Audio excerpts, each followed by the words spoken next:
Shalom, selamat malam saudara-saudara yang diberkati Tuhan. Pada kesempatan malam hari ini izinkan saya untuk kembali memberitakan kebenaran firman Tuhan.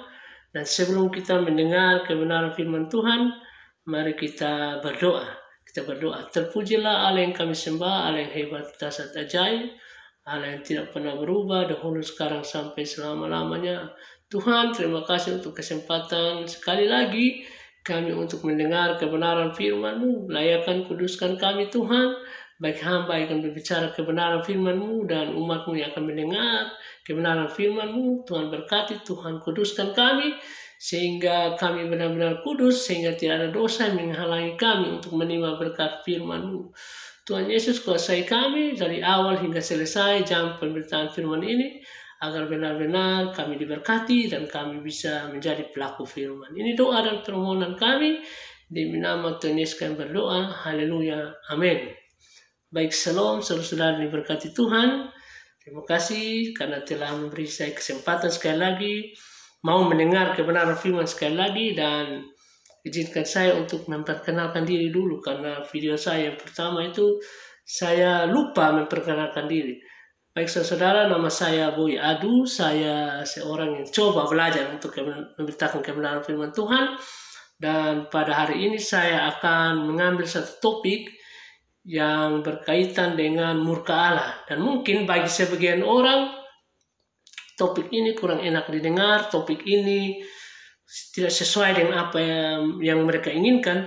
Tapi mengenai murka Allah ini, memang dia Allah yang adil, dia Allah yang kudus. Jadi kita harus mengenal Tuhan kita yang kita sembah ini, jangan hanya sisi sebelahnya, tapi kita harus mengenal Tuhan kita secara utuh. Yaitu dia maha kasih, panjang sabar, tapi dia juga itu maha adil dan maha kudus. Sehingga keadilan dan kekudusannya membuat dia tidak kompromi dengan dosa. Dia tidak kompromi dengan hal-hal yang membuat dia murka kepada kita. Saudara yang diberkati Tuhan, kita jangan sampai hanya mengenal Allah secara pincang sehingga kita justru mempermainkan kasih karunia Tuhan. Kita hanya menyoroti Allah dalam sudut pandang dia Allah yang sabar, dia Allah yang murah hati, dia Allah yang penuh kasih, tapi kita lupa akan sisi-sisinya yang lain, yaitu dia Allah yang maha adil dan maha kudus. Makanya di dalam Nahum pasal yang pertama, ayatnya yang ketiga, saya baca buat saudara dan saya. Nahum pasal yang pertama,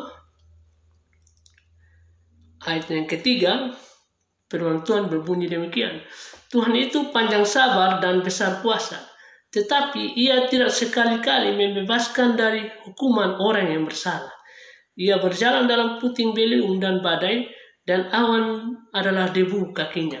Jadi Tuhan itu panjang sabar dan besar kuasa, itu ya dan amin. Tetapi ia tidak sekali-kali membebaskan dari hukuman orang yang bersalah. Jadi kita kenal Tuhan harus utuh ya saudara ya. Kenal Tuhan yang kita sembah itu harus secara menyeluruh, supaya jangan sampai kita mempermainkan kasih karunia Tuhan. Karena Allah itu tidak bisa dipermainkan.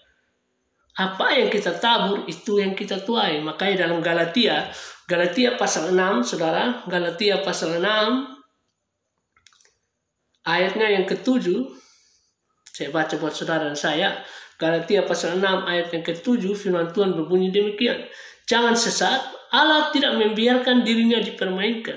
Karena apa yang ditabur orang, itu juga yang akan dituainya.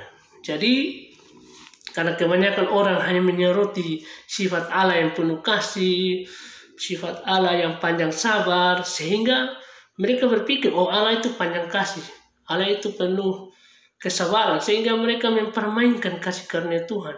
Mereka hidup dalam dosa, mereka pikir bahwa Allah sudah menyelamatkan mereka, Tuhan Yesus sudah mati bagi mereka, sehingga mereka bebas melakukan dosa. Itu pemahaman yang salah, saudara.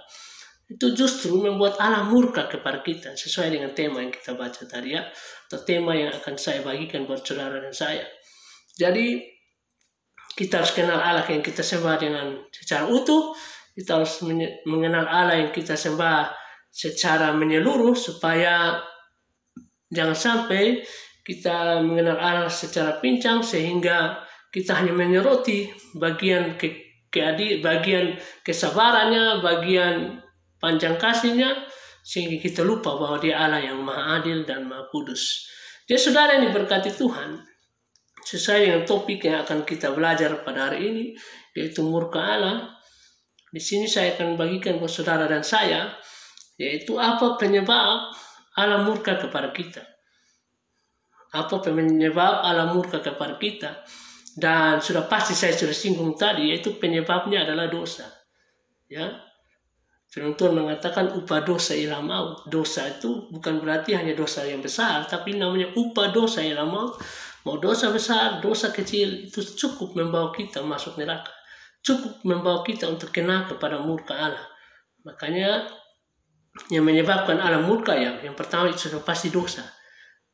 Dan ada banyak dosa saudara yang menyebabkan Allah murka kepada kita, dan mungkin hari ini kita akan belajar sebagian kecil saja dosa-dosa yang menyebabkan Allah murka kepada kita. Ya, hanya sebagian kecil saja dan kita akan belajar pada hari ini. Dan memang saudara yang diberkati Tuhan, kita semua umat manusia ini sudah berdosa. Kita keturunan Adam dan Hawa, kita semua orang berdosa. Makanya ada istilah yang namanya dosa asal. Itu dosa dari nenek moyang kita, yaitu Adam dan Hawa. Karena pelanggaran Adam sehingga kita semua jadi orang berdosa. Karena Adam itu adalah wakil kita di hadapan Allah. Dia manusia pertama. Kalau dia benar, kita semua benar. Kalau dia salah, kita semua salah. Makanya dalam Roma pasal yang kelima, saudara, Roma pasal yang kelima, saya baca buat saudara saya. Roma pasal yang kelima, mulai ayat yang ke-12.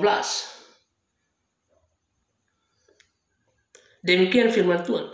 Sebab itu sama seperti dosa telah masuk ke dalam dunia oleh satu orang, dan oleh dosa itu juga maut. Demikianlah maut itu telah menjalar kepada semua orang, karena semua orang telah berbuat dosa. Jadi karena kejatuhan Adam dalam dosa, maka kita semua keturunan Adam dan Hawa, kita semua berdosa.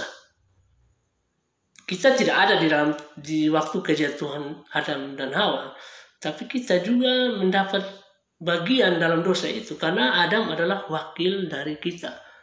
Saya kasih contoh mungkin yang mudah kita cerna, yaitu tim nasional Indonesia bermain, itu timnas sepak bola Indonesia bermain. Mereka yang bermain di lapangan itu hanya 11 orang. Misalnya mereka melawan, kemarin timnas Indonesia melawan Curacao. Di situ Marcelino Ferdinand dan teman-teman bermain. Mereka 11 orang. Mereka main mewakili Indonesia melawan timnas Curacao. Dan di situ kita lihat bahwa timnas Indonesia 2 kali main itu mereka menang. Ketika mereka menang, maka kita orang Indonesia akan bilang Indonesia menang. Kita juga merasakan kemenangan itu. Padahal kita tidak bermain di situ.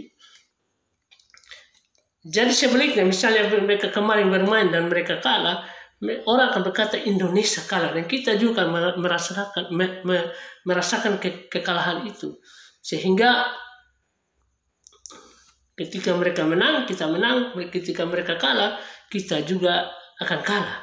Tetapi kita tidak bermain di situ. Itu contoh sederhana yang saya mau sampaikan buat saudara. Begitu juga Adam. Ketika Adam itu wakil kita di hadapan Allah, dia benar, maka kita juga benar. Tetapi ketika dia kalah, maka kita juga kalah. Makanya di sini sebab itu sama seperti dosa telah masuk ke dalam dunia oleh satu orang. Oleh satu orang itu Adam, dan oleh dosa itu juga maut. Demikianlah maut itu telah menjalar kepada semua orang, karena semua orang telah berbuat dosa. Ya, saudara. Jadi ini yang disebut dosa asal. Di ayat 19 juga saudara, masih di Roma 5 ayat 19. Ayat 19-nya berbunyi demikian. Jadi sama seperti oleh ketidaktaatan satu orang, semua orang telah menjadi orang berdosa. Demikian pula ketaatan satu orang, semua orang menjadi orang benar. Jadi karena ketidaktaatan Adam, maka semua orang telah menjadi berdosa. Ya saudara. Jadi Adam itu adalah wakil kita di hadapan Allah. Dia berdosa, kita semua berdosa. kita yang keturunan Adam dan Hawa pasti berdosa, ya saudara ya. Jadi itu yang makanya istilahnya adanya dosa asal. Bahkan saudara yang diberkati Tuhan, dalam kandungan pun kita sudah berdosa. Dalam kandungan ibu kita, ketika kita dibentuk dalam kandungan ibu kita, kita sudah berdosa. Sudah ada benih dosa dalam diri kita ketika kita masih dalam kandungan ibu kita. Jadi ada istilah yang mengatakan bahwa seorang anak kecil lahir ke dunia, dia itu putih, tidak ada dosa, suci. Itu tidak benar. Itu bertentangan dengan firman Allah. Karena dalam kandungan pun kita sudah berdosa. Saya tunjukkan datanya buat saudara saya dalam Mazmur pasal 51 ayatnya yang ke-7. Mazmur 51 yang ke-7, firman Tuhan berbunyi demikian. Sesungguhnya dalam kesalahan aku diperanakan, dalam dosa aku dikandung ibuku. Ya, jadi dalam dosa aku dikandung ibuku. Jadi kita dalam kandungan itu sudah berdosa. Saudara, sudah ada benih dosa dalam diri saudara dan saya ketika kita masih dalam kandungan ibu kita. Makanya istilah yang tadi saya sebutkan bahwa seorang anak yang baru lahir, bahkan ada istilah itu mereka bilang begini, seorang anak yang baru lahir, dia itu ketika dia lahir dan dia meninggal, dia jadi malaikat karena dia putih, tidak ada dosa. Itu pemahaman yang salah ya saudara ya. Karena data ini jelas ya, Mazmur 51 ayat 7 mengatakan bahwa sesungguhnya dalam kesalahan aku diperanakan, dalam dosa aku dikandung ibuku. Jadi kita semua orang berdosa ya, sudah diberkati Tuhan. Dan ketika anak ini tumbuh menjadi orang dewasa, sudah ada benih dosa, dia lahir jadi orang dewasa, dan dia tidak mengalami perjumpaan secara pribadi dengan Tuhan Yesus, dan tidak mengalami lahir baru, maka murka Allah akan ada di atasnya. Murka Allah akan tetap ada di atasnya kalau dia tidak mengalami lahir baru, tidak berjumpa dengan Tuhan Yesus. Ya, saudara, Tuhan Yesus itu satu-satunya jalan. Bukan salah satu jalan, dia satu-satunya jalan. Orang bisa masuk surga. Tanpa Yesus tidak bisa kita, saudara, masuk surga. Tanpa Yesus tidak bisa. Ya. Jadi tanpa percaya kepada anak, yaitu percaya kepada Yesus, maka kita akan tetap kena murka Allah. Murka Allah akan ada di atas saudara dan saya. Kalau saudara dan saya tidak pemberesan dosa, itu berjumpa dengan Yesus secara pribadi dan dilahir barukan oleh dia. Makanya di dalam Yohanes 3, Yohanes pasalnya yang ketiga, ayatnya yang ke-36, saudara, saya baca buat saudara dan saya. Barang siapa percaya kepada anak, ia beroleh hidup yang kekal. Tetapi barang siapa tidak taat kepada anak, ia tidak akan melihat hidup, melainkan murka Allah tetap ada di atasnya. Ya, jadi kalau tidak percaya kepada Yesus, maka murka Allah akan ada di atasnya. Ya, kita harus berjumpa dengan Yesus secara pribadi dan mengenal Dia sebagai Tuhan dan Juru Selamat kita secara pribadi, ya saudara. Karena tidak ada manusia yang tidak berdosa ya. Dalam 1 Raja-Raja pasal yang ke-8 ya, ayat 46, ini informasi tambahan lagi supaya mengingatkan kita bahwa kita orang berdosa yang butuh Yesus dalam hidup kita. Karena tanpa Yesus, saudara, kita tidak bisa masuk surga. Tanpa Yesus, saudara, kita tidak bisa melihat surga. Jadi kita harus berjumpa dengan Yesus ya. Karena tidak ada manusia yang tidak berdosa. Semua manusia berdosa. Dan Tuhan akan murka kepada orang-orang yang masih pegang dosa kuat-kuat. Kita lihat datanya ya di dalam 1 Raja-Raja 8. 1 Raja-Raja 8 ayatnya yang ke-46. Firman Tuhan berbunyi demikian. Apabila mereka berdosa kepadamu, karena tidak ada manusia yang tidak berdosa, dan engkau murka kepada mereka dan menyerahkan mereka kepada musuh, sehingga mereka diangkut tertawan ke negeri musuh yang jauh atau yang dekat. Jadi garis bawahi kalimat ini ya, apabila mereka berdosa kepadamu, karena tidak ada manusia yang tidak berdosa. Jadi kita butuh Yesus dalam hidup ini supaya kita diselamatkan. Ya saudara ya. Jadi itulah kita manusia yang keturunan Adam dan Hawa, kita berdosa, dan yang menyebabkan Tuhan murka kepada kita ya dosa, saudara. Dan berikutnya saudara diberkati Tuhan, yang menyebabkan Tuhan murka kepada kita adalah dosa. Dan dosa apa saja saudara yang akan kita belajar pada malam hari ini yang mengakibatkan Allah murka kepada kita. Yang pertama saudara yaitu dosa menghina hamba Tuhan. Ya, saya sudah bahas di video saya yang pertama itu. Jaga mulut kita, jaga sikap kita, jaga perbuatan kita terhadap sesama kita dan juga terutama kepada hamba Tuhan. Jangan sampai kita menghina hamba Tuhan, karena menghina hamba Tuhan ini mengakibatkan Allah murka kepada saudara dan saya. Ya, karena hamba Tuhan ini orang yang diurapi Allah, hamba Tuhan yang ada Roh Kudus. Karena tidak semua hamba Tuhan ada Roh Kudus, saudara. Tapi hamba Tuhan yang ada Roh Kudus, yang diurapi oleh Roh Kudus, hati-hati saudara. Kita menghinanya berarti kita akan kena murka Allah. Makanya dalam 1 Tawarik 16, 1 Tawarik pasal 16, ayatnya yang ke-22 saudara ya.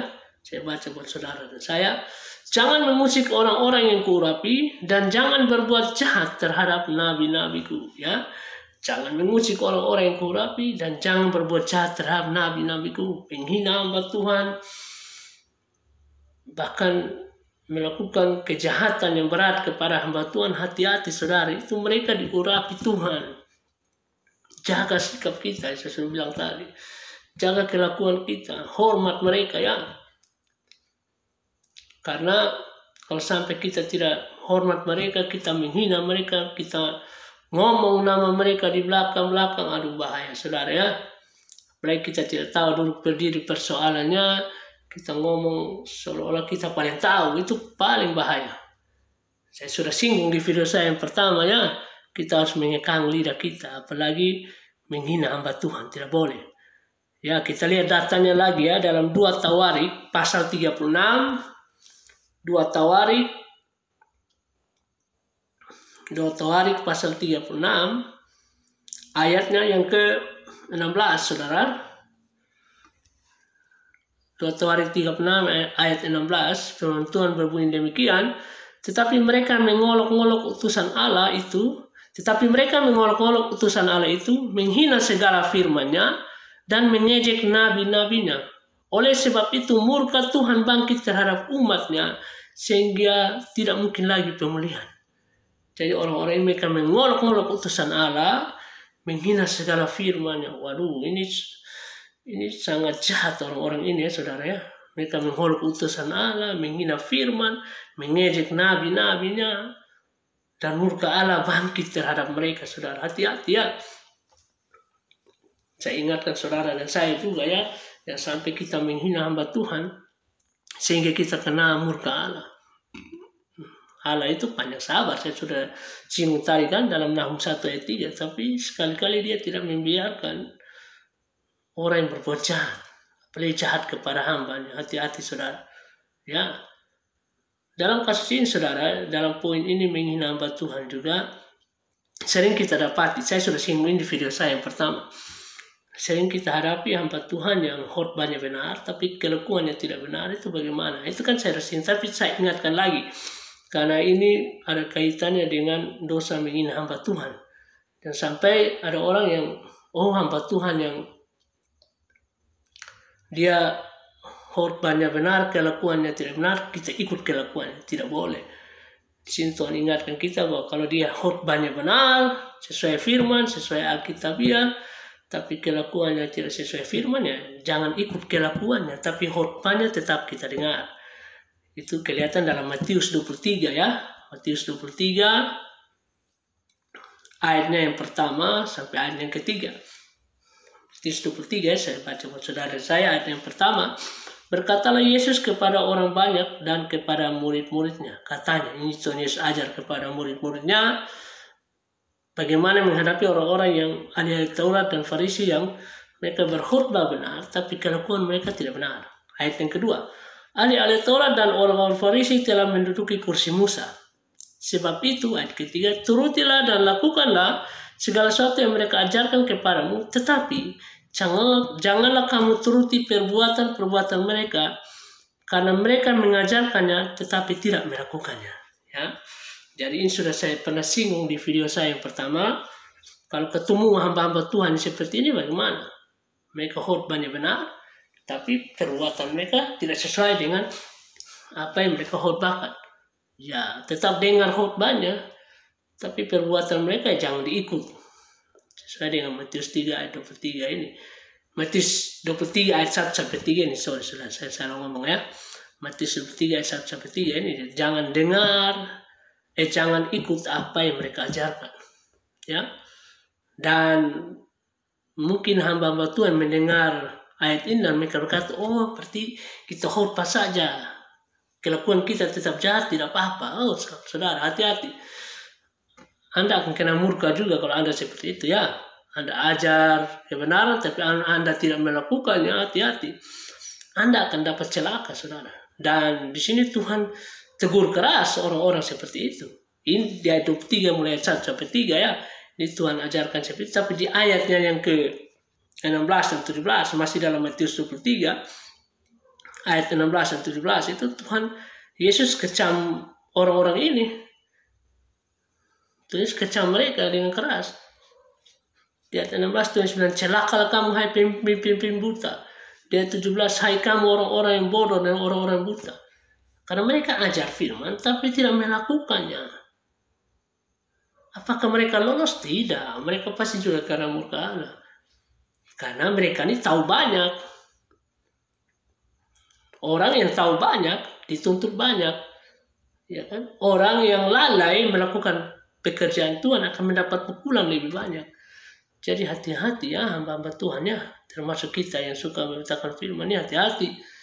Jangan sampai kita hanya sekedar ngomong saja, tapi kelakuan kita tidak sesuai dengan apa yang kita ngomong. Sehingga kita mendapat pukulan lebih banyak. Kita lihat datanya ya dalam Lukas 12. Lukas pasalnya yang ke-12. Mulai ayat 47. Lukas 12 ayatnya yang ke-47. Adapun hamba yang tahu akan kehendak tuannya, tetapi yang tidak mengadakan persiapan atau tidak melakukan apa yang dikehendaki tuannya, ia akan menerima banyak pukulan. Jadi hamba-hamba Tuhan yang tahu kehendak Tuhan tapi tidak melakukannya akan mendapat banyak pukulan. Dia tahu kehendak Tuhan. Kehendak Tuhan itu apa? Ya jaga kekudusan, tapi dia tidak jaga kekudusan. Dia khotbahkan itu, tapi dia tidak melakukannya, maka dia akan mendapat banyak pukulan. Hati-hati ya, saudara pikir saudara lolos, harus hati-hati. Ya, di ayat 48 ya, sambung ayat 48.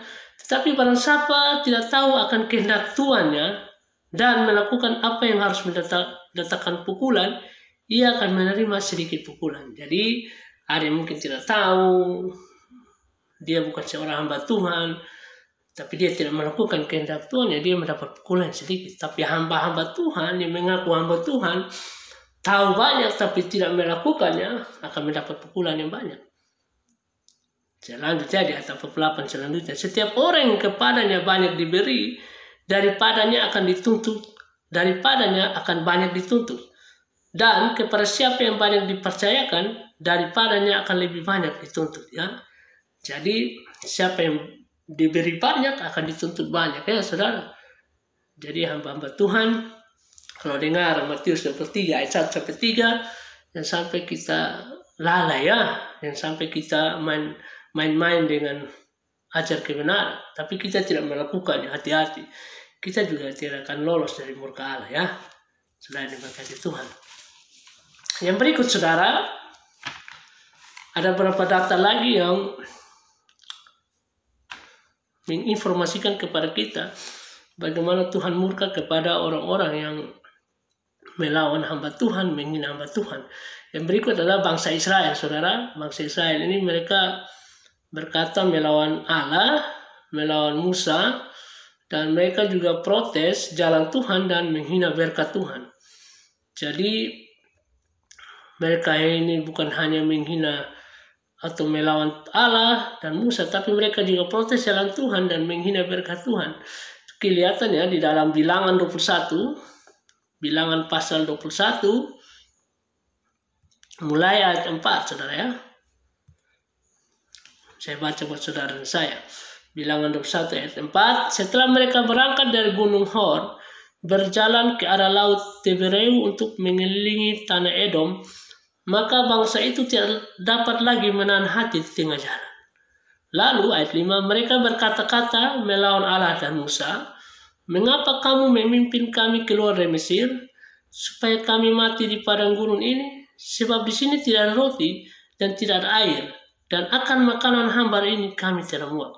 Ya saudara, di ayat 5 ini kita lihat ada empat dosa yang mereka lakukan ya.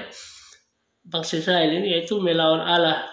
Yang pertama melawan Allah, yang kedua melawan Musa, dan yang ketiga mereka protes jalan Tuhan, dan yang keempat mereka menghina berkat Tuhan. Padahal saudara, kita tahu bahwa yang membuat mereka masuk ke dalam padang gurun itu bukan Musa. Itu Tuhan yang suruh Musa lewat situ, itu bukan Musa. Musa hanya ikut saja apa yang Tuhan suruh. Ya saudara, terkadang kita manusia tuh seperti itu ya. Kita mau ikut jalan Tuhan tuh yang mau enak-enak. Kita tidak mau lewati yang namanya padang gurun. Kita mau jalan tuh yang enak. Sudah dapat jalan yang enak, nanti Tuhan kasih berkat yang ini, berkat yang enak. Kita protes berkat Tuhan. Lihat saudara. Makanan yang hambar ini kami tidak muak. Mereka protes roti itu. Mana surgawi itu saudara. Sekarang kita manusia seperti itu. Kita kepengen ikut Tuhan tuh jalannya mulus saja. Padahal ikut Tuhan tuh pasti ya kita harus menderita. Seturut Filipi 1 ayat 29. Kamu dikaruniakan bukan hanya percaya, tapi menderita untuk Dia. Jadi kalau ikut Tuhan hanya mau enak-enak saja ya, itu sebenarnya kita belum ikut Tuhan. Karena ikut Tuhan pasti tantangan ada, tidak ada yang nanti ada tantangan ya saudara ya. Karena Tuhan itu Dia mencintai yang namanya proses. Tuhan itu tidak suka yang instan-instan. Bisa saja Tuhan pindahkan mereka dari Mesir ke tanah perjanjian, tidak perlu lewati padang gurun, itu bisa. Itu Tuhan lakukan, itu bisa. Tapi Tuhan mau proses mereka. Karena di balik proses Tuhan tuh, Tuhan mau lihat siapa yang setia. Ya saudara, jadi kalau kita mengiring Tuhan, Tuhan izinkan kita melewati lembah kekelaman, Tuhan izinkan kita mengalami masa sukar, masa sulit, ya setia saja sama Tuhan. Tidak usah protes, kenapa ya Tuhan, saya sudah ikut Tuhan, tapi jalan saya seperti ini, saya sudah ikut Tuhan, tapi hidup saya seperti ini, saya hanya hadapi tantangan, masa suka. Ya. Anak Tuhan sejati itu lembah kekelaman pun tetap berjalan bersama Tuhan, saudara. Yang Tuhan mau tuh itu proses. Karena instan-instan itu, saudara, kebanyakan di tengah jalan akan mundur. Tuhan mencintai yang namanya proses. Supaya apa? Supaya kita kuat, tahan uji. Karena di balik penderitaan itu ada mahkota yang Tuhan sudah siapkan buat saudara dan saya. Ya, jangan pernah menghina Tuhan, jangan pernah menghina hamba Tuhan, jangan pernah protes jalan Tuhan, dan jangan pernah protes berkat Tuhan. Sudah nikmati berkat yang ada. Hari ini kita makan mungkin hanya dengan tahu tempe, ya berkati. Atau bersyukur, saudara. Ya, karena ada orang lain yang mungkin tidak bisa menikmati sama seperti yang kita nikmati, walaupun cuma tahu dan tempe. Karena ada orang di bawah kita yang mungkin mereka juga tidak bisa mengerti apa yang bisa kita. Jadi bersyukur saja dengan hidup ini. Jangan selalu pernah melihat ke atas terus. Maksudnya lihat ke atas tuh hanya lihat orang lain tuh hidup enak ya, kita begini saja lah, orang lain tuh punya mobil ya, kita hanya punya motor. Jangan. Ada orang yang tidak punya motor, hanya jalan kaki, saudara. Jadi hidup ini harus bersyukur. Ini poinnya, kenapa saya lama di sini, karena ini penting. Hidup harus bersyukur ya. Apapun itu, mau jalan Tuhan itu mungkin seperti padang gurun, tapi Tuhan kita Tuhan yang hebat, saudara. Dia bisa merubah padang gurun jadi taman Tuhan ya. Dia bisa merubah lembah kekelaman menjadi taman yang indah buat saudara dan saya. Intinya setia sama Tuhan. Lewati proses itu bersama Dia. kita akan kuat menghadapi segala tantangan hidup. Ya, jangan protes seperti mereka ini, orang Israel ini protes. Akhirnya apa? Tuhan tidak pakai lama, saudara. Saudara lihat, Tuhan ketika mereka protes, mereka melawan Tuhan, mereka melawan Musa, hamba Tuhan, mereka menghina berkat Tuhan, mereka protes jalan Tuhan. Tuhan tidak pakai lama, langsung murka Tuhan kena kepada mereka. Ya, kita lihat di ayat ke-6. Ayat ke-6, lalu Tuhan menyuruh ular-ular tedung ke antara bangsa itu yang memagut mereka sehingga banyak dari orang Israel yang mati. Lihat. Langsung ayat 6 Tuhan langsung suruh ular tedung untuk memagut mereka sehingga mereka mati. Itu akibat apa itu? Menghina Tuhan, melawan Tuhan, melawan hamba Tuhan. Jadi hati-hati, saudara, ya. Nanti sekena yang begini baru mulailah kita sadar, ya. Makanya di ayat 7 itu, kemudian datanglah bangsa itu mendapatkan Musa dan berkata, kami telah berdosa sebab kami berkata-kata melawan Tuhan dan engkau. Berdoalah kepada Tuhan supaya dijauhkannya ular-ular ini daripada kami. Lalu Musa berdoa untuk bangsa itu, ya. Dan mereka ternyata juga sadar kenapa mereka kena murka ini, karena mereka melawan Tuhan dan melawan Musa. Jadi hati-hati, ya, kita melawan hamba Tuhan, bahkan melawan Allah, itu hati-hati, kita akan kena murka Allah, ya, saudara. Dan di bagian lain juga, saudara, Harun dan Maryam ini, mereka juga kena murka Allah gara-gara apa? Mereka menghina Musa. Itu kelihatan, ya, di dalam Bilangan 12, Bilangan pasalnya yang ke-12,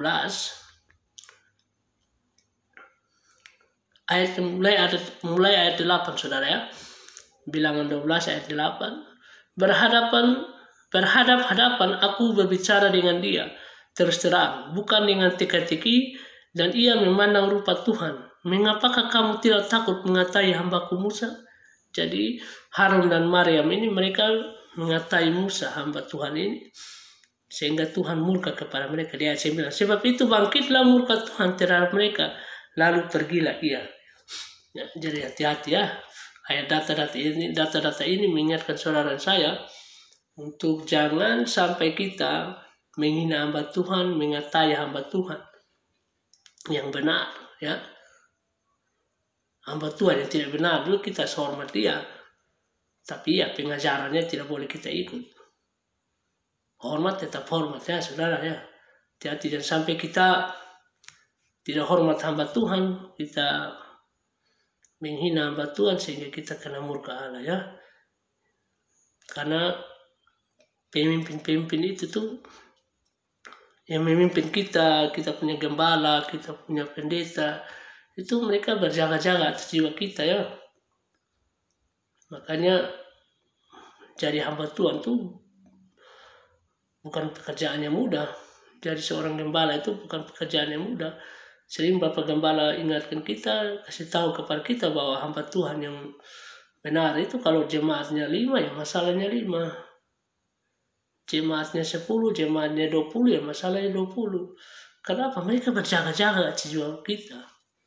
Mereka dikasih otoritas oleh Tuhan untuk menjaga jiwa, menjaga domba-dombanya Tuhan. Jadi kita harus hormati mereka, taati mereka, ya. Jangan kita menghina mereka. Kita lihat datanya dalam Ibrani 13. Ibrani pasal yang ke-13, ayatnya yang ke-17. Saya baca buat saudara dan saya. Ibrani 13 ayat 17. Taatilah pemimpin-pemimpinmu dan tunduklah kepada mereka, sebab mereka berjaga-jaga atas jiwamu sebagai orang-orang yang harus bertanggung jawab atasnya. Dengan jalan itu mereka akan melakukan dengan gembira, bukan dengan keluh kesah, sebab hal itu tidak akan membawa keuntungan bagimu. Jadi pemimpin-pemimpin kita, pendeta kita, gembala-gembala kita di gereja, mereka itu berjaga-jaga atas jiwa kita, ya. Mereka bertanggung jawab. Makanya jadi hamba Tuhan itu satu pekerjaan yang bukan main-main. Itu pertanggungjawaban bukan kepada manusia, tapi kepada Allah. Karena kita menggembalakan dombanya Tuhan Yesus, bukan domba kita, ya. Jadi kalau mereka sudah menjaga jiwa-jiwa kita, mereka menggembalakan kita dengan baik, ya kita harus hormati dan taatilah mereka, ya. karena mereka berjaga jiwa kita ya. Dan kalau sampai kita ketemu ada hamba-hamba Tuhan yang salah, ya kita tegur juga, boleh tegur. Paulus itu dia tegur Petrus, bahkan dia tegur Petrus setelah dia sudah menginap di rumahnya Petrus selama 15 hari. Paulus tegur, kalau ada hamba Tuhan yang salah boleh tegur, tapi tegur dilandasi dengan kasih, tegur dilandasi dengan kita hormat dia ya, jangan sampai kita tegur dengan dilandasi kita motivasi yang tidak benar, tapi tegur dengan kasih ya. Kalau ada hamba Tuhan yang salah boleh tegur. Masih ingat Paulus ya, kita lihat datanya ya, Paulus menegur Petrus ketika Petrus itu berlaku munafik ya, dia berlaku munafik terhadap orang-orang Yahudi dan orang-orang non-Yahudi. Ketika orang-orang Yahudi belum datang, dia makan bersama dengan orang-orang non-Yahudi. Tetapi ketika orang Yahudi datang, dia sengaja bangun dari situ. Sehingga itu yang menyebabkan Paulus tegur dia, dan Paulus menganggap dia munafik ya. Dalam Galatia pasal 2, kita lihat datanya ya. Galatia pasal yang kedua,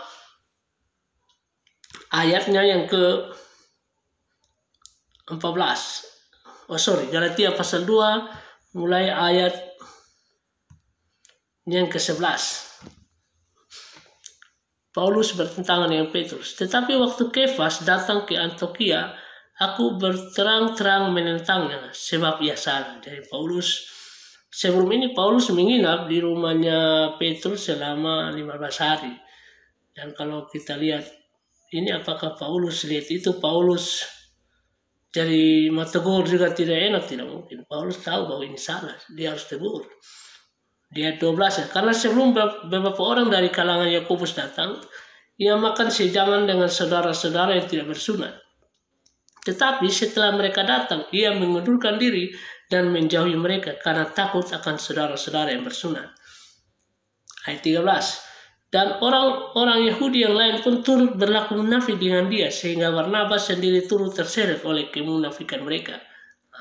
Di ayat 14, di sini Paulus tegur dia ya. Tapi waktu kulihat bahwa kelakuan mereka itu tidak sesuai dengan kebenaran Injil, aku berkata kepada Kefas di hadapan mereka semua, jika engkau seorang Yahudi hidup secara kafir dan bukan secara Yahudi, bagaimanakah engkau dapat memaksa saudara-saudara yang tidak bersunat untuk hidup secara Yahudi? Jadi Paulus tegur karena ini tidak sesuai dengan kebenaran Injil ya. Jadi kalau ada hamba Tuhan yang mengajarkan tidak sesuai kebenaran Injil, boleh kita tegur. Ya saudara, yang boleh kita tegur. Bahkan Paulus itu pernah tegur keras untuk orang-orang atau penyesat nabi-nabi palsu. Paulus tegur keras. Paulus tidak main-main saudara. Dalam Filipi pasal 3 ya, Filipi pasal 3 mulai ayatnya yang kedua. Di sini firman Tuhan bunyi demikian, hati-hatilah terhadap anjing-anjing, hati-hatilah terhadap pekerja-pekerja yang jahat, hati-hatilah terhadap penyunat palsu. Ya, jadi Paulus tegur keras ya orang-orang ini. Ini penyunat palsu, pekerja-pekerja yang jahat, bahkan terhadap anjing-anjing, hati-hatilah terhadap mereka ya. Paulus tegur ini bukan Paulus maki ya saudara ya, kata anjing di sini bukan maki. Ini satu istilah yang sering dipakai orang-orang zaman itu terhadap penyesat-penyesat, terhadap nabi-nabi palsu. Ini lebih tepatnya kepada pengajaran mereka. Bukan di sini Paulus maki pakai anjing, bukan ya. Jadi Paulus mengadopsi istilah ini untuk mengingatkan orang-orang di Filipi untuk hati-hati terhadap penyesat-penyesat ini. Ya. Jadi kalau ketemu yang begini ya boleh tegur. Apalagi penyesat, jangan sampai kita membuka ruang sehingga kita justru akan tersesat oleh pengajaran mereka ya. Tegur mereka. Jadi kalau sampai ada hamba Tuhan yang seperti ini yang mengaku hamba Tuhan tapi pengajaran mereka tidak sesuai kebenaran Injil ya boleh ditegur ya. Tapi kalau ada penatua yang baik, pengajar yang baik, mereka mengajarkan sesuai kebenaran firman, perlu kita hormati mereka 2 kali lipat. Hormat kepada gubernur 1 kali lipat, hormat kepada wali kota 1 kali lipat, tetapi hormat kepada hamba Tuhan yang benar, apalagi dengan jeri lelah dia berkhotbah, yaitu 2 kali lipat. Kita lihat datanya ya, dalam 1 Timotius pasal yang kelima, 1 Timotius pasal yang kelima, mulai ayat 17 ya. 1 Timotius pasal yang kelima ayat 17. Penatua-penatua yang baik pimpinannya patut dihormati 2 kali lipat, terutama mereka yang dengan jeripaya berkhotbah dan mengajar ya. Mereka jeripaya berkhotbah dan mengajar, mereka mengajarkan sesuai kebenaran firman Tuhan, patut kita hormati mereka 2 kali lipat. Karena kalau tolak hamba Tuhan yang benar, saudara tolak hamba Tuhan yang benar, maka saudara akan kena murka oleh Tuhan ya. Dalam Lukas pasal yang ke-8 ya, kita lihat datanya. Lukas pasal yang ke-8, kita lihat mulai ayat yang ke-9.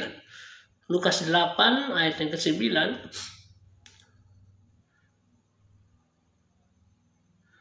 Lukas pasal yang ke-10 ya. Saya lupa ya. Lukas pasal yang ke-10 mulai ayat yang ke-10 sampai 12. Lukas pasal 10 mulai ayat 10. Tapi jikalau kamu masuk ke dalam sebuah kota dan kamu tidak diterima di situ, pergilah ke jalan-jalan raya kota itu dan serukanlah. Ayat 11. Juga debu kotamu yang melekat pada kaki kami bebaskan di depanmu. Tetapi ketahuilah, ini kerajaan Allah sudah dekat. Ayat 12. Aku berkata kepadamu, pada hari itu Sodom akan lebih ringan tanggungannya daripada kota itu.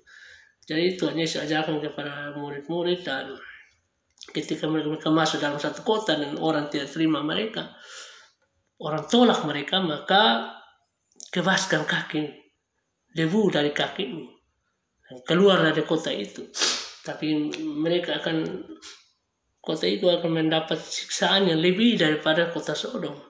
Siksaan yang dialami oleh Sodom dan Gomora itu lebih ringan tanggungannya daripada kota itu ketika mereka menolak hamba Tuhan. Ya, hati-hati ya, jangan sampai kita menolak hamba Tuhan yang benar. Menolak hamba Tuhan yang benar, bahkan menganiaya jemaat yang benar, hamba Tuhan yang benar, itu sama saja kita menganiaya Tuhan Yesus. Ya, masih ingat ya, ketika Paulus itu dia mau ke kota Damsyik, ketika dia dulu belum bertobat, dia ke kota Damsyik untuk menghancurkan orang-orang benar. Ketika dia mau sampai di gerbang kota Damsyik, itu pintu surga terbuka, langit terbuka, dan Tuhan Yesus menampakkan dirinya kepada dia. Dan waktu itu Tuhan Yesus berkata kepada dia, mengapa engkau menganiaya aku? Padahal Paulus tidak pernah menganiaya Tuhan Yesus. Yang Paulus aniaya itu adalah orang-orang percaya. Tapi di sini kita lihat bahwa Tuhan Yesus berkata, mengapa engkau menganiaya aku? Berarti kalau kita menganiaya jemaat Tuhan, sama saja kita menganiaya Tuhan Yesus. Dalam kisah 9, ya kita lihat tadi kisah 9, kisah para rasul pasal yang ke-9, mulai ayat 4. Ia rebah ke tanah dan kedengaranlah olehnya suatu suara yang berkata kepadanya, Saulus, Saulus, mengapakah engkau menganiaya aku? Ayat 5. Jawab Saulus, siapakah engkau Tuhan? Katanya, akulah Yesus yang kau aniaya itu. Jadi sini kita lihat bahwa Paulus menganiaya jemaat, tapi yang teraniaya adalah Tuhan Yesus. Berarti artinya kalau kita menganiaya jemaat, sama dengan kita menganiaya Tuhan Yesus. Ya, hati-hati ya.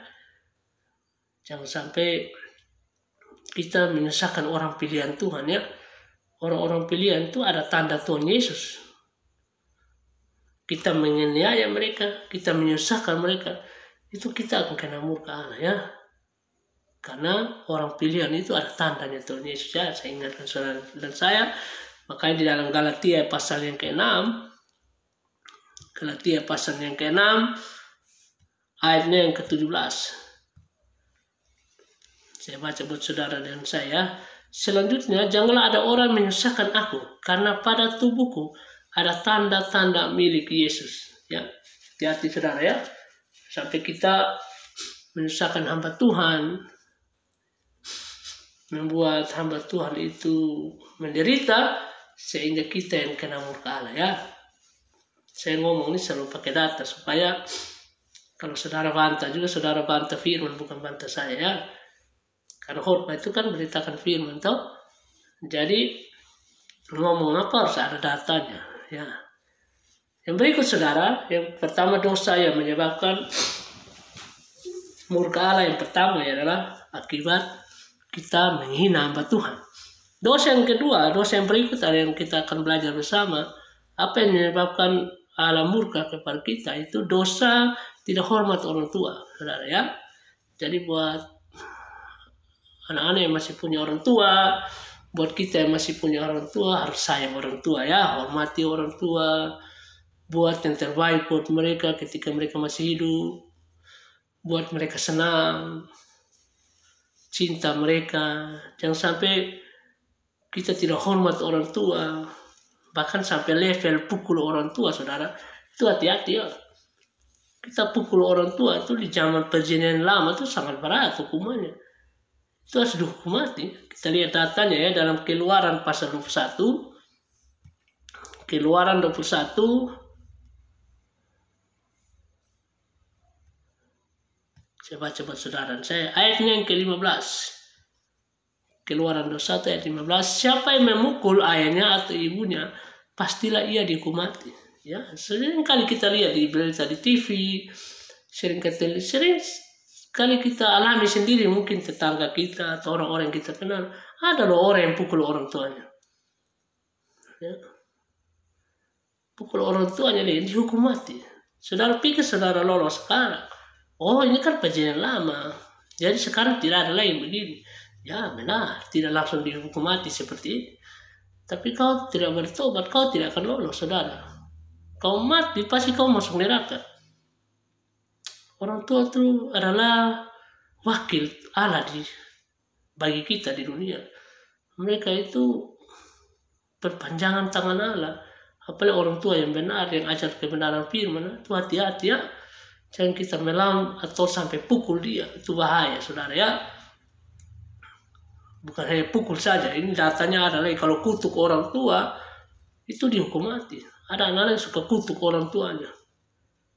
Kurang ajar ya, anak seperti itu ya, harus bertobat saudara ya.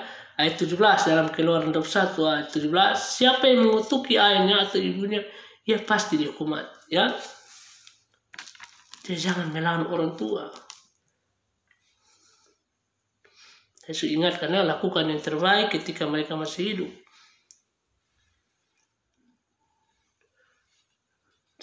Karena ketika mereka sudah mati, mereka tidak rasa lagi apa yang kita lakukan ya. Buat mereka ya, ketika mereka masih hidup, lakukan yang terbaik saudara. Jangan sia-siakan kesempatan kita ketika kita sudah masih bersama-sama dengan orang tua kita. Jangan sia-siakan saudara. Takutnya kita menyesal di kemudian hari ketika mereka sudah tidak ada, baru kita mau lakukan yang terbaik buat mereka. Tidak bisa lagi. Ya, jangan sampai kita kena hukuman ini seperti Keluaran 21 ayat 15, Keluaran 21 ayat 17. Dan ini yang berikutlah, melawan orang tua itu dilempari dengan batu sampai mati. Ini data-data di perjanjian lama ya. Tapi apakah masih berlaku sampai sekarang? Ya. Berlakunya di mana? Kau tidak bertobat, kau masuk neraka. Neraka itu hukuman lebih jahat dari ini, saudara. Neraka itu kekal. Kau akan disiksa siang malam sampai selama-lamanya, tidak ada limitnya. Ya, kita lihat datanya lagi ya dalam Ulangan 21 ya. Ini kalau melawan orang tua dilempari dengan batu sampai mati ya. Ulangan 21. Ulangan pasal 21 ayatnya yang ke-18.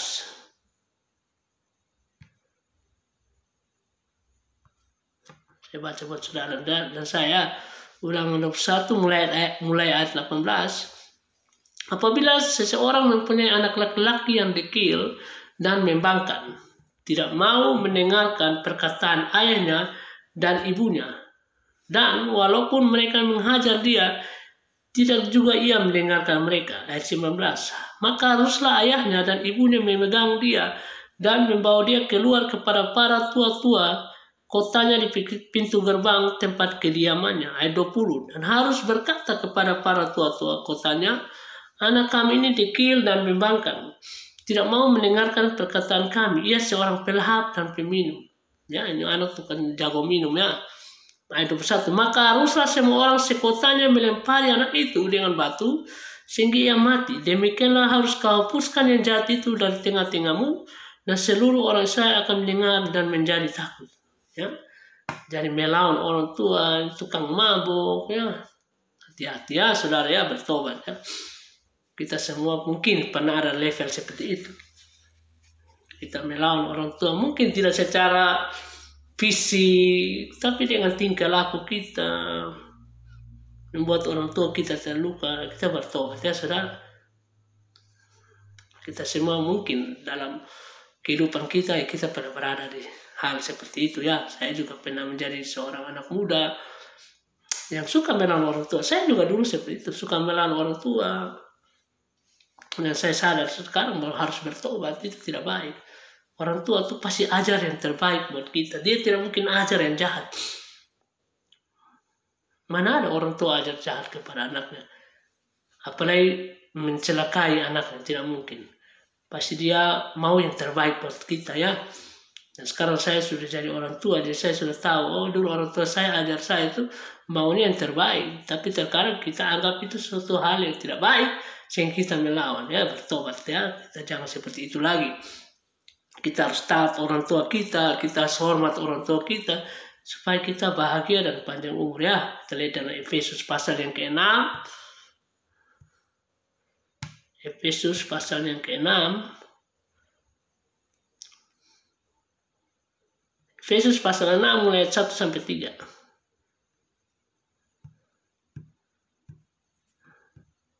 Efesus pasal 6 mulai 1 sampai ayatnya yang ketiga. Hai anak-anak, taatilah orang tuamu di dalam Tuhan, karena haruslah demikian ya. Taat orang tua itu ada batasnya. Taat orang tua ada batasnya, tapi hormat orang tua tidak ada batas, saudara. Hormat orang tua tidak ada batasnya. Maksudnya taat orang tua ada batasnya, artinya bahwa kalau ada orang tua yang ajar, karena ada orang tua yang ajar tidak baik, ya toh. Ada orang tua yang mungkin dia ajar anaknya isap rokok, mungkin dia ajar anaknya minum mabok, itu tidak boleh taat ya. Atau ajar anaknya bohong di kuburan, itu tidak boleh taat ya saudara ya. Tapi kita tegur orang tua kita juga harus penuh kasih, penuh hormat. Bukan kita sok-sok paling benar sehingga kita tegur dengan kasar, tidak boleh. Kita harus menegurnya dengan penuh hormat ya saudara, dan penuh kasih. Makanya di sini, hai anak-anak, taatilah orang tuamu di dalam Tuhan. Dalam Tuhan artinya sesuai kebenaran firman Tuhan, karena haruslah demikian. Ayat 2, hormatilah ayahmu dan ibumu. Ini adalah suatu perintah yang penting, seperti yang nyata dari janji ini. Ayat 3, supaya kamu berbahagia dan panjang umurmu di bumi ya. Taat orang tua, hormati orang tua supaya panjang umur di bumi dan berbahagia ya. Kita menjadi anak-anak yang berbahagia karena kita punya keluarga yang harmonis, kita punya orang tua yang kita sayang, kita cinta, mereka juga sayang kita, cinta kita, sehingga keluarga kita akan mendatangkan sukacita yang luar biasa ya di dalam rumah tangga. Apalagi satu keluarga bersekutu memuji memuliakan nama Tuhan, ada mesbah keluarga dalam Tuhan, wah itu akan hidup keluarga itu. Rohani akan hidup, maka jasmani juga akan hidup. Ya saudara, yang berikut saudara, dosa yang berikut adalah dosa yang pertama yaitu melawan, menghina hamba Tuhan. Dosa yang kedua tidak hormat orang tua yang mendatangkan murka Allah. Dan dosa yang ketiga adalah bersungut-sungut saudara. Hati-hati ya, dosa ini juga menyebabkan Allah murka kepada kita. Karena Alkitab mengajarkan kita supaya harus mengucap syukur, ya, mengucap syukur itu harga mati ya. Sebagai orang percaya, dalam hal apapun kita harus mengucap syukur. Makanya dalam Efesus pasal yang kelima, saudara, saya baca buat saudara dan saya. Efesus pasal yang kelima, ayat 20 ya. Firman Tuhan berkata demikian. Ucaplah syukur senantiasa atas segala sesuatu dalam nama Tuhan Yesus. Ucaplah syukur senantiasa segala sesuatu dalam nama Tuhan kita Yesus Kristus kepada Allah dan Bapa kita ya. Jadi ucaplah syukur senantiasa atas segala sesuatu. Jadi mengucap syukur itu senantiasa, tidak tergantung keadaan ya. Dan dalam segala hal kita harus mengucap syukur. Hal yang susah, hal yang senang, hal yang sakit, hal yang sehat, harus ada ucapan syukur. Dalam 1 Tesalonika pasal yang kelima, saudara. 1 Tesalonika pasal yang kelima, ayat 18, firman Tuhan juga ingatkan kita begini ya. Mengucap syukurlah dalam segala hal, sebab itulah yang dikehendaki Allah di dalam Kristus Yesus bagi kamu.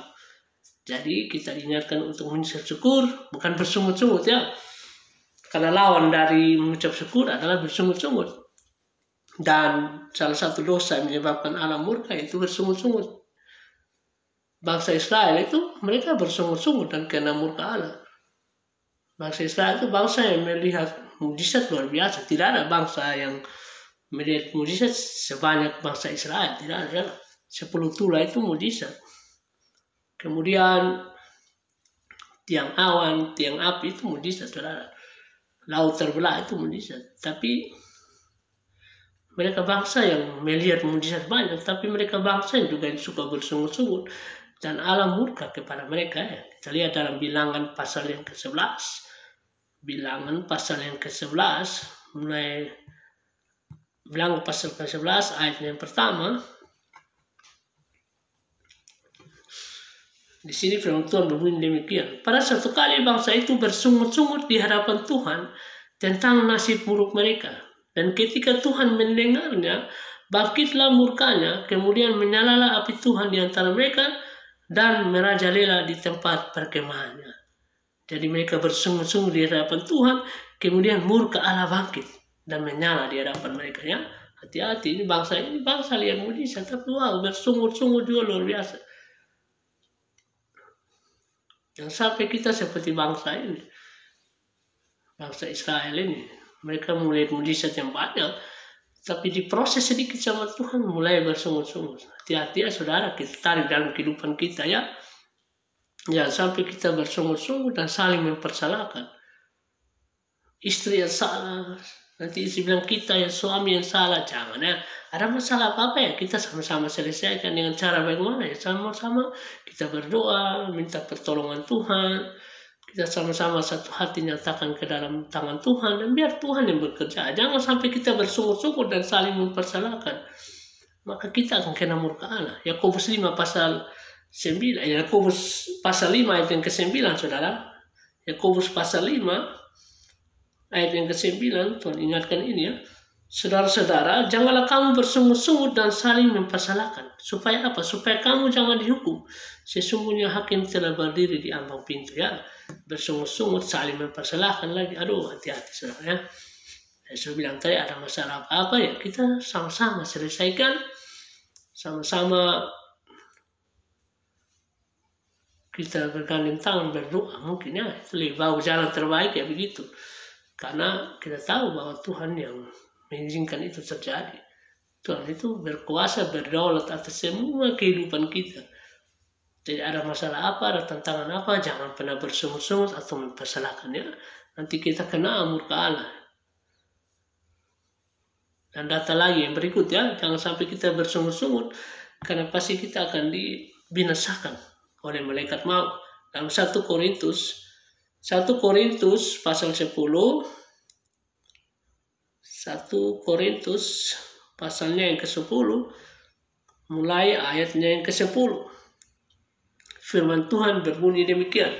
Dan janganlah bersungut-sungut seperti yang dilakukan oleh beberapa orang dari mereka, sehingga mereka dibinasakan oleh malaikat maut. Ayat yang ke-11. Semuanya telah menimpa mereka sebagai contoh dan dituliskan untuk menjadi peringatan bagi kita yang hidup pada waktu di mana zaman akhir telah tiba. Ya, jangan bersungut-sungut sehingga mereka bersungut-sungut sehingga mereka dibinasakan oleh malaikat maut.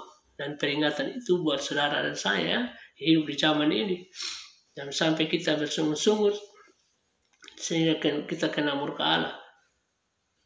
Dan bangsa Israel ini, saya kasih contoh lagi, bangsa Israel ini, mereka bersungut-sungut kepada Musa dan Harun. Dan juga mereka kena murka Allah, ya. Kita lihat dalam Bilangan pasalnya yang ke-16. Bilangan pasal 16 mulai ayat 41. Saya baca buat saudara saya. Tapi pada keesokan harinya bersungut-sungutlah segenap umat Israel kepada Musa dan Harun. Kata mereka, kamu telah membunuh umat Tuhan. Ayat 42. Ketika umat itu berkumpul melawan Musa dan Harun, dan mereka memalingkan mukanya ke arah kemah pertemuan, maka kelihatanlah awan itu menutupinya dan tampaklah kemuliaan Allah.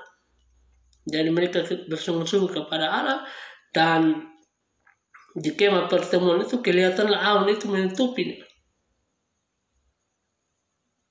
Dan Tuhan menampakkan diri kepada mereka. Lalu pergilah Musa dan Harun ke depan kemah pertemuan itu. Ayat 43, ayat 44. Maka berfirmanlah Tuhan kepada Musa, pergilah dari tengah-tengah umat ini supaya kuhancurkan mereka dalam sekejap mata. Lalu sujudnya mereka. Ayat 46. Berkatalah Musa kepada Harun, ambillah perbaraan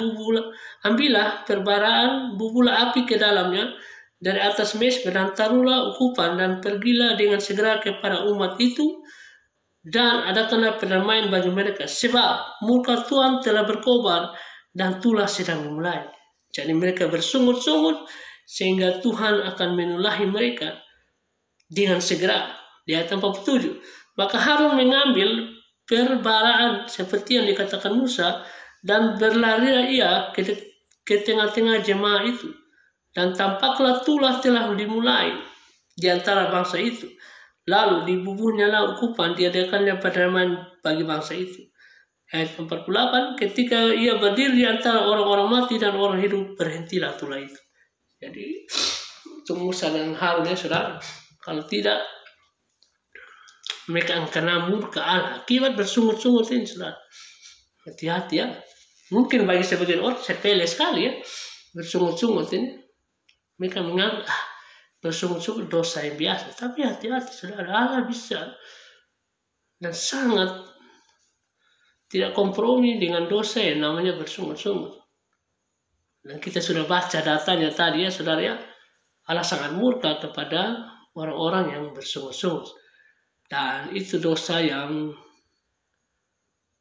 ketiga, ya saudara, ya. Kita baca tadi, ya. Yang pertama dosa menghina hamba Tuhan, kemudian dosa tidak hormat orang tua, dan yang tadi adalah dosa bersungut-sungut. Yang berikut, saudara, dosa yang terakhir yang kita bahas hari ini, yaitu yang menyebabkan Allah murka adalah dosa bersekutu dengan orang fasik.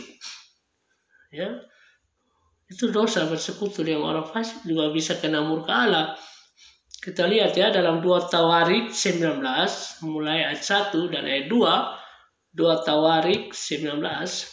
Ini Raja Yosafat bersekutu dengan orang fasik, ya. 2 Tawarik pasal 19.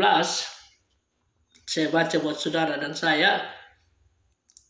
2 Tawarik pasal 19 mulai ayat 1 dan 2. Yosafat Raja Yehuda pulang dengan selamat ke istananya di Yerusalem. Ayat 2.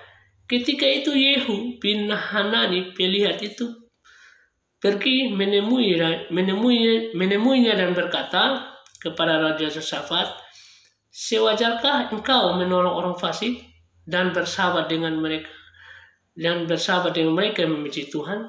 Karena hal itu Tuhan murka terhadap engkau. Jadi di sini Raja Yosafat bersekutu dengan orang fasik sehingga Yehu ini menemuinya dan mengingatkan dia supaya dia jangan menolong orang fasik dan bersahabat dengan mereka, karena Tuhan membenci hal itu dan itu bisa menyebabkan Tuhan murka kepada dia. Ya, jadi kita di sini Tuhan ingatkan kepada kita untuk jangan bersahabat dengan orang fasik. Kenapa seperti itu? Seperti itu karena orang fasik, orang kategori fasik bebal itu memang orang tidak bisa diatur lagi. Orang-orang itu justru nanti kita bergaul dengan mereka, kita dipengaruhi oleh mereka. Makanya Tuhan bilang pisahkan dirimu, ya, pisahkan dirimu dari orang fasik. Kita lihat datanya ya dalam Mazmur pasal yang pertama, Mazmur pasalnya yang pertama, mulai ayat 1 dan ayat 2. Demikian firman Tuhan, berbahagialah orang yang tidak berjalan menurut nasihat orang fasik, yang tidak berdiri di jalan orang berdosa, dan yang tidak duduk dalam kumpulan pencemooh. Ayat 2, tetapi yang kesukaannya ialah Taurat Tuhan dan merenungkan Tauratnya itu siang dan malam. Jadi kita harus pisahkan diri kita dari orang fasik, karena orang fasik itu kategori orang fasik. Saya sudah ingatkan tadi bahwa kategori orang fasik itu orang yang tidak senang firman. Itu orang-orang seperti itu tuh orang-orang yang jahat, orang-orang yang susah ditegur. Ya, kalau kita bergaul dengan mereka, takutnya kita yang dipengaruhi oleh mereka, takutnya kita akan menjadi fasik seperti mereka. Itu yang Tuhan tidak mau. Tuhan murka kepada orang-orang yang mau bergaul dengan orang fasik. Ya. Kategori fasik, bidat itu orang-orang berbahaya. Makanya jangan sampai kita bergaul dengan mereka, ya. Karena pergaulan yang buruk itu merusakkan kebiasaan yang baik, ya. 1 Korintus 15 ayat 33 itu Tuhan ingatkan kita bahwa pergaulan yang buruk merusakkan kebiasaan yang baik. Ya. Jangan sampai kita tidak menjadi garam dan terang dunia, tapi kita dipengaruhi oleh mereka. Karena kita anak Tuhan itu kita jadi garam. Artinya kita yang mempengaruhi, bukan kita yang dipengaruhi. Ya. Jadi data yang berikut ya, Tuhan mau mengingatkan kita untuk pisahkan diri dari kriteria orang-orang seperti ini. Ya, di dalam 2 Timotius pasal yang ketiga, 2 Timotius pasal yang ketiga, saya baca buat saudara dan saya. 2 Timotius pasal yang ketiga, mulai 1 sampai ayat yang ke-5. Tuhan ingatkan kita supaya jangan dekat-dekat dengan orang-orang seperti ini. Ayat 1, 2 Timotius 3 yang mulai ayat 1 sampai ayat 5. Saya baca buat saudara dan saya. Ayat 1, ketahuilah bahwa pada hari-hari terakhir akan datang masa yang sukar. Ayat 2, manusia akan mencintai dirinya sendiri dan menjadi hamba uang. Mereka akan membual dan menyombongkan diri. Mereka akan menjadi pefitnah. Mereka akan berontak terhadap orang tua. Dan saya sudah ingatkan ya, hati-hati melawan orang tua. Ini ada juga di sini. Dan tidak tahu berterima kasih, tidak mempedulikan agama. Ayat 3, tidak tahu mengasihi, tidak mau berdamai, suka menjelekkan orang, tidak dapat mengekang diri, garang, tidak suka yang baik. Ayat 4, suka mengkhianat, tidak berpikir panjang, berlagak tahu lebih menuruti hawa nafsu daripada menuruti Allah. Ayat 5, secara lahiriah mereka menjalankan ibadahnya. Secara lahiriah mereka menjalankan ibadah mereka, tetapi pada hakikatnya mereka memungkiri kekuatannya. Jauhilah mereka itu. Ya, hati-hati, ini kategori orang-orang fasik, ya. Orang-orang yang sudah susah diatur. Dan ini nubuatan firman Tuhan dan pasti tergenapi. Dan kita harus hati-hati. Jangan sampai kita termasuk dalam golongan orang-orang seperti ini. Pisahkan diri kita. Mari kita tetap mengandalkan Tuhan. Hidup dalam firman-Nya, setia dengan Tuhan dengan firman-Nya, sehingga hidup kita semakin hari semakin serupa dengan Kristus, ya. Dan kita terhindar dari murka Allah. Ya, saya sudah bilang dari awal, mungkin tema ini banyak orang tidak suka karena ini berkaitan dengan murka Allah. Dan kita perlu, saudara, ya, kita belajar firman ini supaya kita tahu Allah yang kita sembah itu bagaimana. Dia Allah yang bagaimana. Dan sampai kita hanya sibuk menyoroti kesabarannya, kasihnya, tapi kita lupa bahwa keadilan dan kekudusannya itu juga penting. Dan itu yang paling penting sebenarnya. Kalau kita bisa mengenal Dia Allah yang kudus dan adil, maka hidup kita akan lebih terarah lagi dan lebih baik lagi. Dan kita akan menjadi pribadi-pribadi yang mengenal Tuhan dengan baik. Ya, dan mungkin ini saja firman Tuhan yang akan saya sampaikan. Terima kasih buat saudara-saudara semua yang nanti menonton video ini ya. Dan mungkin ada kata-kata saya yang kurang berkenan ataupun yang tidak baik, saya mohon maaf. Karena saya juga baru belajar ya saudara ya, baru belajar untuk berbicara. Dan mohon dimaklumi ya saudara. Demikian firman Tuhan. Dan kita akan tutup dengan doa. Mari kita berdoa. Terpujilah Allah yang hebat, dahsyat, ajaib. Terima kasih Tuhan karena kasih-Mu, karena penyertaan-Mu. Kami telah selesai sharing firman Tuhan. Hamba yang bodoh yang tidak mengerti ini dan tidak sempurna ini, hamba mohon Tuhan menyempurnakan firman ini yang sederhana ini Tuhan, sehingga mendarat di hati kami yang sudah Engkau bersihkan, yang sudah Engkau sucikan, supaya tidak ada kekhawatiran apapun itu, sehingga membuat firman ini tidak bertumbuh, tetapi hati kami sudah dibersihkan menjadi tanah yang subur, sehingga firman ini dapat bertumbuh di hati kami, dan kami dapat mengenal Allah yang kami sembah secara utuh, sehingga kami tetap setia dan taat mengiring Engkau Tuhan Yesus sampai ujung jalan kami masing-masing. Mampukan kami Bapa untuk bisa menjadi pelaku firman dengan pertolongan Roh-Mu yang kudus, sehingga kami bisa menjadi pelaku firman.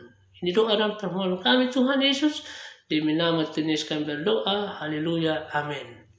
Baik, terima kasih saudara-saudara yang berkati Tuhan untuk waktunya yang mau menonton video ini. Jangan lupa untuk like, komen, dan subscribe. Dan juga jangan lupa untuk share sebanyak-banyaknya video ini agar banyak orang yang mengenal Tuhan kita, yang kita sembah, dan nama Tuhan dipuji dan dipermuliakan. Demikian firman Tuhan pada hari ini. Tuhan Yesus memberkati kita semua. Shalom.